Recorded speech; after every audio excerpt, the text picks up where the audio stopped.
Yo, what's good, growmies? We're back with part 3 of the Spotted Farmer 2x2 grow. And in this part right here, this is where most seeds either make it or never come up at all. And it's usually not even a seed, it's how you plant it.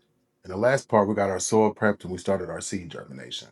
So now we got the taproot showing on one of them, so it's time for me to get these things planted. And I'm gonna show you exactly how I do it, and hopefully I don't mess it up. Yeah, it's THC rich, got the tips and the tricks. Plant game strong, watch the buds get thick. KC roots, yeah, I'm planting my claim. Organic flow, no pro, just a bro in the game. Alright, you can see only one of these seeds pop. The other one, it just ain't doing nothing yet. But that's alright. Sometimes they just take longer. Sometimes also they just don't pop at all. That's why I always like to pop an extra seed. I only plan on running one plant in this tent anyway, but popping the extra one gives me a backup. And if they do both pop, you just get a pick between the two.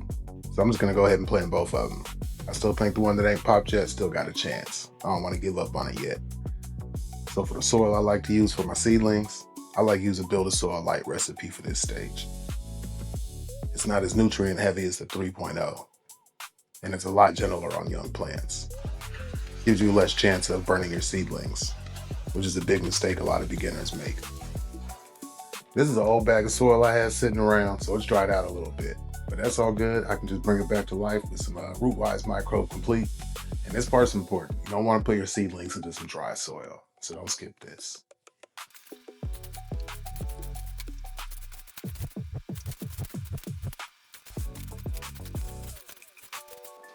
And then I fill my solo cups about 3/4 of the way. All right, now it's time to get the seed in there. First thing I do, I just make a small hole with my finger. Then I just use some tweezers to gently grab the seed. I like to have the taproot facing sideways. The plant has to do a 180 to get out of the soil. I think that helps pull the seed shell off of the leaf when it pops out. Now that we got these things transplanted into their solo cups, all we gotta do is put some humidity domes on here, get them in the tent, get some light on them. Since I'll be putting a humidity dome on here, I won't have to worry about the environment too much. The humidity dome will be its own little environment. All right, y'all, my bad. I thought I had some humidity domes, but I guess I don't. But don't trip, I got something like a humidity dome. Tupperware. It'll work just the same. Y'all know me, I'm gonna work with what I got and make it happen.